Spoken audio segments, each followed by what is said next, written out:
스스로를 돕는 방법. 마음이 혼란스럽다면 한정된 시간 속에서 에너지를 중요한 곳에 집중할 수 없습니다. 일을 시작하기도 전에 이것저것을 정리하느라 귀중한 시간과 자원을 낭비할 것입니다. 이번 주는 당신의 생활과 일 안에서 어지럽고 혼란스러운 영역을 정리하는 데 집중해 보세요. 일을 앞두고 있다면 공간을 치워야 합니다. 아인슈타인이 죽은 다음 날 그의 사무실 책상은 책, 서류 더미와 파일들이 어지럽게 흩어져 무엇 하나 올려놓을 자리가 없었습니다. 창의적인 일의 과정은 어지럽고 무질서할 수 있습니다. 하지만 이러한 엉망진창의 공간이 창의성으로 이어지는 게 아니라 창의성이 엉망진창의 상황을 만들고 그 다음 재구성되는 것입니다. 아주 유익한 삶의 지혜 하나를 전해드립니다. 별것 아닌 것 같지만 확실한 효과가 있습니다. 무엇을 어떻게 해야 할지 모를 때에는 주변을 청소를 하는 것입니다. 혼란스럽게 놓여있는 물건들을 목적별로 구분해 서랍 안에 넣는 것입니다. 책상 위를 치우고 컴퓨터의 파일들도 정리합니다. 자신의 공간에 질서를 조금 더 부여할 수 있는 일을 하는 것입니다. 흥미롭게도 이 과정에서 종종 창의성의 아이디어가 일어납니다. 질서가 다시 혼돈으로 이어지는 경우는 있지만 혼돈이 질서로 이어지는 경우를 기대하기는 어렵습니다. 오늘 일을 어떻게 진행할지, 거래처에는 언제 답장할지 생각하는 동안 잠시의 시간이 생긴다면 그 시간을 자신의 공간을 청소하고 정리하는 데 사용해 보세요. 당신의 공간이 조금 더 질서를 가지면 생각도 더 명료해질 것입니다. 무얼 해야 할지 모를 때에는 정리부터 해보세요. 방향을 분명히 하고 천천히 걸어가는 사람이 결국 이깁니다.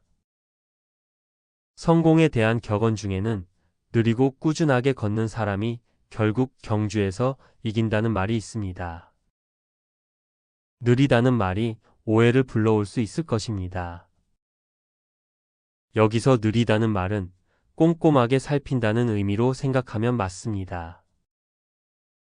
여기서 우리가 반드시 생각해야 할 것은 계획적으로 일을 진행해야 한다는 것입니다.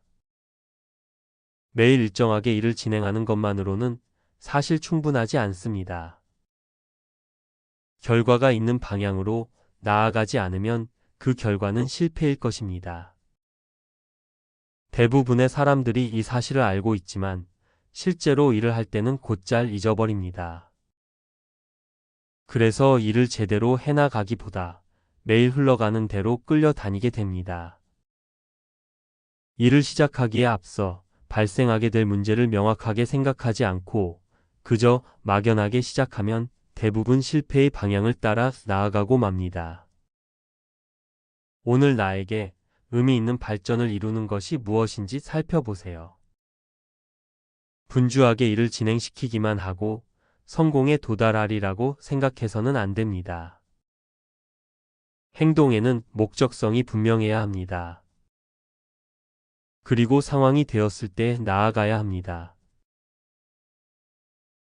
신중하면서 분명한 의도를 가지고 꾸준히 나아가는 것이 성공의 비결입니다. 일을 하면서 의무적인 회의나 일과 관련 없지만 매일 처리해야 하는 귀찮은 문제들이 아주 치명적이라는 사실입니다. 환경이나 시스템을 바꾸면 일에 어느 정도 힘을 불어넣고 잠시 자신에게 활력을 줄 수는 있지만 일의 결과에 전념하지 않으면 실적의 증가는 단기간에 끝나게 됩니다.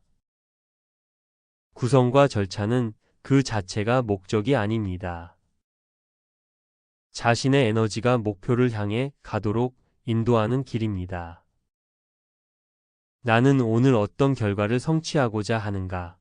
어떻게 하면 일의 목적을 달성하는 데 도움이 될까? 어떤 작업이 일에 방해가 되는가를 생각해야 합니다. 의례적인 동작이 아무 생각 없는 행동으로 변질되어 자칫 그날의 에너지를 고갈시키지 않도록 주의해야 합니다. 단순화시키면 에너지의 낭비를 막습니다. 우리는 어려운 일에 직면했을 때 한 걸음 물러서서 어떻게 접근할지 전략을 세우기보다 당장 그 문제에 뛰어들어 뭐라도 하고 싶은 마음을 느낄 때가 있습니다. 주춤거리는 자신을 보기 싫어서 그런 것은 아닌지 생각해 볼 일입니다. 만약 이 일이 쉬웠다면 나는 어떤 모습을 하고 있을까요? 노력을 많이 하지 말아야 한다는 뜻이 아닙니다. 정신의 힘을 과정의 어려움을 해결하는데 너무 낭비하지 말아야 한다는 말이며 일에 대한 접근법을 단순화하는 것이 필요하다는 말입니다. 일의 방식이나 목표를 단순화해 노력 대비 효과가 적은 에너지 낭비를 줄일지 생각해야 합니다. 단순한 과정에서 마음의 여유가 생기게 됩니다. 그래서 복합적이고 흥미로운 아이디어가 나오기도 합니다. 경험이 주는 단정을 고쳐야 합니다. 어떨 때에는 경험이 우리에게 최대의 적이 될 수 있습니다. 지난 경험에서 오는 지식은 일들을 연결시켜 성장을 돕습니다. 하지만 무엇이 가능하고 무엇이 가능하지 않은가를 단정짓고 새로운 아이디어를 위한 모험을 제안하기도 합니다. 자신의 고유한 경험 안에 갇혀 눈앞에 있는 훌륭한 아이디어를 간과하여 놓치게 만들 수 있는 것입니다. 사회적으로 어느 정도 성공을 거두었을 때 특히 더 그렇습니다. 지켜야 할 무언가가 생기게 되면 자신의 이름에 손상될지 모를 작은 위험도 감수하지 않으려 합니다. 자신의 일상을 떠올리며 어떻게 다시 초심자가 될 수 있을지 생각해 보세요.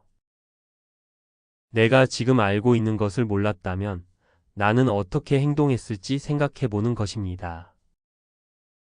내가 미루어 짐작하고 있는 것이 있는데 이 중에 재고해 봐야 할 것은 무엇인지 생각해 보세요. 초심자는 자신이 무엇을 모르는지 모릅니다. 그렇기 때문에 새로운 길을 탐험하고 예기치 못한 일들을 맞이하고 이를 해결해 나갑니다. 경험을 통해 그럴 거라고 미루어 짐작하는 태도를 버린다면 이를 더욱 새롭고 흥미진진한 관점으로 바라볼 수 있습니다. 과거의 경험을 잊고 오늘 처음 하는 것처럼 일해 보세요. 실패를 반복하라는 말이 아닙니다. 고정관념의 틀을 벗어나려는 노력이 필요하다는 뜻입니다. 완결보다 해결에 치중해야 합니다. 자신이 어떤 달리기 경주를 시작하기 전이라고 생각해 보세요. 출발선에 있는데 결승선이 보이지 않습니다. 그래서 주변 사람에게 물어보는데 그들도 결승선이 얼만큼 떨어져 있는지 모르고 있습니다.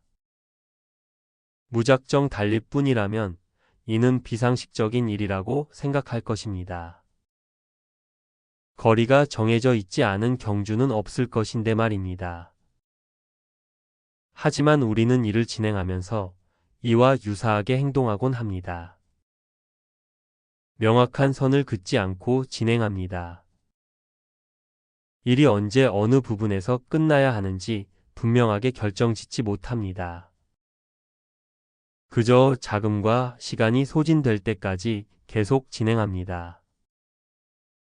이는 이를 해결하면 될 일을 완성하려는 의지를 가질 때 발생하게 됩니다.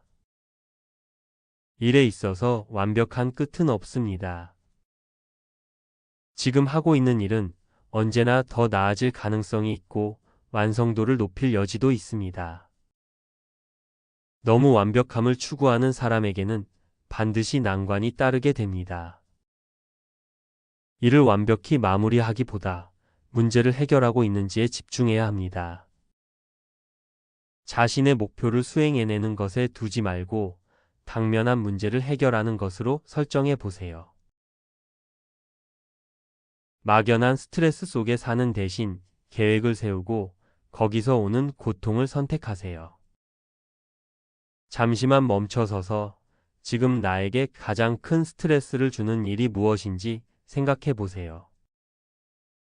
가진 직업에 상관없이 해결하지 못하고 있는 무언가가 가장 큰 스트레스 요소일 것입니다.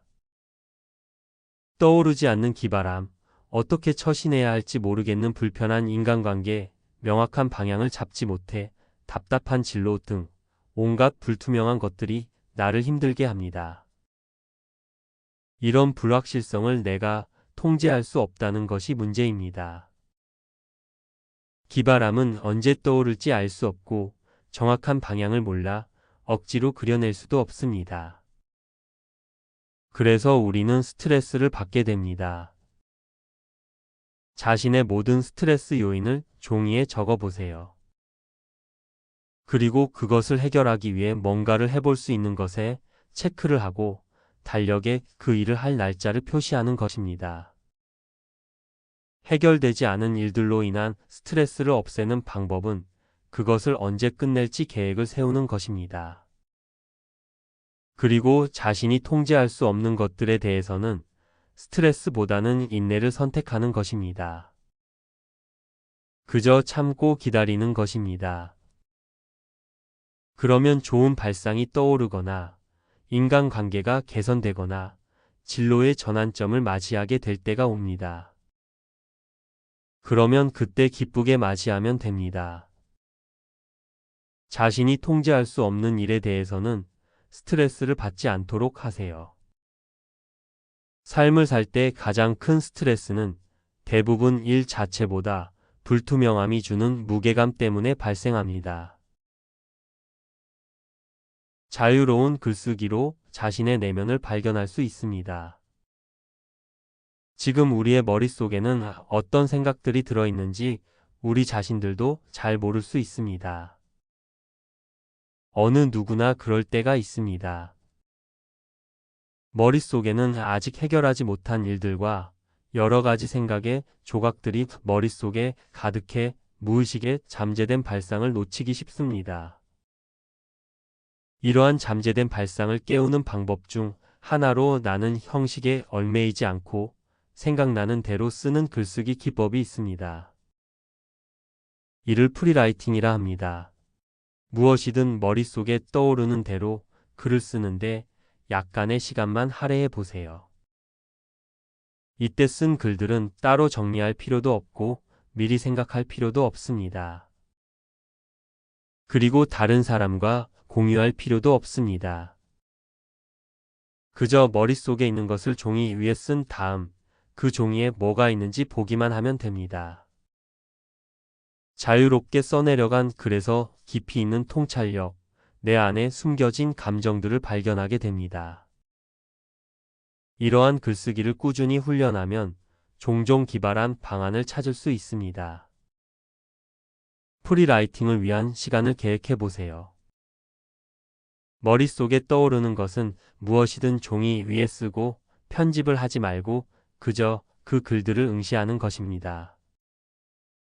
이는 내 안에 감춰진 창조력을 이끌어내는 방법 중 하나입니다.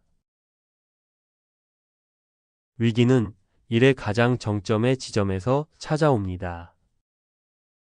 일의 가장 힘든 부분은 시작이라고 말하는 사람이 있고 마지막 부분이라고 말하는 사람이 있습니다.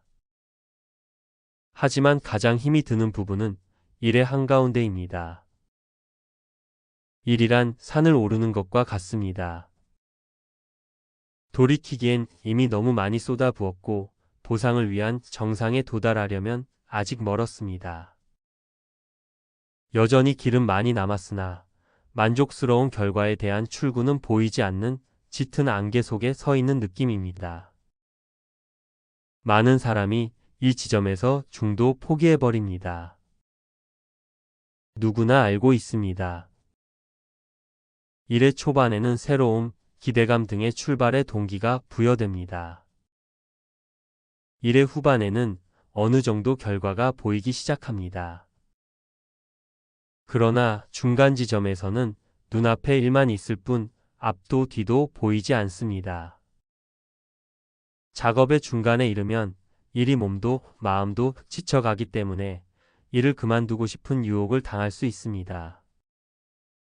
때로는 다른 일로 옮겨가서 지금의 일을 중지하는 것에 정당성을 얻고 싶을 수도 있습니다.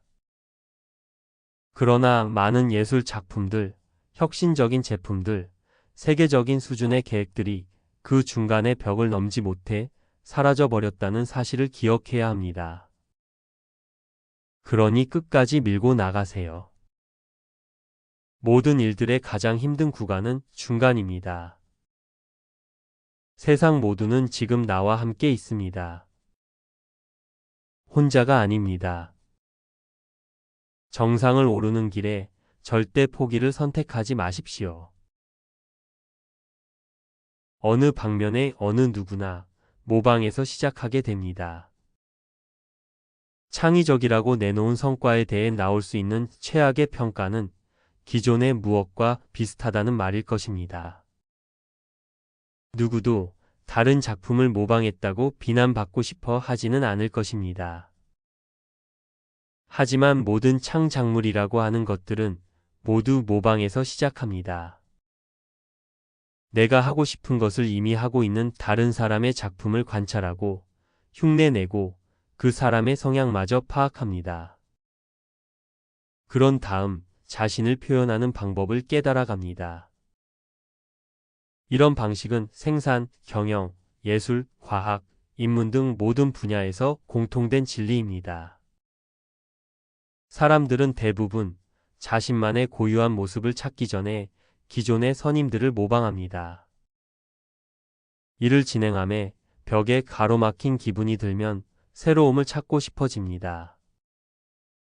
이때 가장 좋은 방법은 이미 그 방면에 능통한 사람을 찾아 따라하는 것입니다. 이는 표절을 이야기하는 것이 아닙니다. 벽을 넘기 위해 어떤 방면의 길을 개발해 극복했는지를 말하는 것입니다. 모방은 존경심과 함께 이루어져야 합니다. 그래야 나도 전문가로 성장해 다른 사람의 모방 대상이 되는 선배가 될 수 있습니다.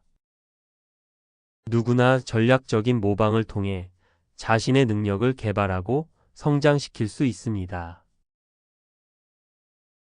당신이 관대함을 가지고 있으면 당신 주변의 세계는 넓어집니다. 우리가 만나는 사람들 중 고약한 느낌을 주는 사람이 있습니다. 이러한 느낌을 주는 사람은 매우 자기중심적인 사람일 것입니다. 이러한 사람은 오로지 자기 자신만 생각합니다. 자신이 불리한 입장에 있다고 느끼거나 일이 틀어지면 언제나 상대방을 탓합니다. 그리고 성과를 보상받는 자리에서는 당연스럽게 자기 것을 챙겨갑니다. 내가 자기중심적으로 변한다면 나의 세계는 점점 좁아질 것입니다. 나의 관점, 나의 세계관, 나의 이익만을 따지다 보면 나의 주변이 좁아들다가 결국 자신의 좁은 영역 안에 갇히고 맙니다. 이것의 해결책은 관대함과 이타적인 마음입니다. 대가를 바라지 않고 타인을 위해 뭔가 하는 것입니다. 오늘은 다른 사람을 돕는 것에 집중해 보세요. 그에게 차를 한 잔 주고 그의 공로를 인정해 줘 보세요. 격려를 해주는 것입니다. 흥미로운 것은 내가 다른 사람을 세워주면 후에 더 많은 보상이 돌아온다는 사실입니다. 단지 남을 위해 좋은 일을 했다는 기분에서 끝나지 않고 현실적인 보답을 얻을 수 있습니다. 이타적인 행위가 자신의 앞에 막혀 있던 한계를 풀어줍니다. 세상의 확장은 이타심이라는 주변을 돌보는 마음에서 강하게 일어납니다. 시야를 넓게 가지면 기회를 잡을 수 있습니다. 일적인 성공을 이루기 위해서는 직관력이 필요합니다. 직관이라는 것은 기회가 왔을 때 이를 알아보는 능력을 말합니다. 직관력은 가치 있는 것을 포착하는 능력입니다. 많은 사람들이 주의를 기울이지 않아 좋은 순간들을 놓칩니다. 일이 어려운 이유는 나의 시야가 작은 것과 큰 것을 같이 보아야 하기 때문입니다. 우리는 일을 하는 데 있어 작은 것들을 살피고 그것을 이루기 위해 무엇이 필요한지 이해해야 합니다. 그리고 해결하려는 일보다 큰 문제를 인지하고 거시적 관점에서 이해하고 있어야 합니다. 하지만 많은 사람들이 작은 것에 너무 집중한 나머지 큰 것을 놓치곤 합니다. 오늘 해야 할 일을 생각하면서 동시에 시야를 넓혀 내가 실제로 하고자 하는 일이 무엇인지 생각해 보는 시간을 가져보세요. 작은 부분에 지나치게 사로잡혀 큰 기회를 놓치지 말아야 합니다. 많은 사람들이 작은 것에 집착해 기회를 놓치고 있습니다. 좋은 창의성을 가진 사람은 영감을 수집하는 것에서도 자연스럽습니다. 그들은 보통 책에서 좋은 글을 분리하고 컴퓨터에 나중에 활용할 문구들로 가득한 문서를 보관하는 경우가 많습니다. 이러한 것들을 비망록이라 합니다. 오랜 동안 위대한 개척자, 과학자, 리더들은 어떤 형태로든 기록하는 습관을 가지고 있었습니다. 기록이 주는 장점은 끝이 없습니다. 영감이 필요할 때 이를 뒤적이면 생각도 못했던 좋은 아이디어가 떠오릅니다. 그때에는 적합하지 않았던 것들이 지금은 유용하게 사용할 수 있는 발상을 상기시켜 줍니다.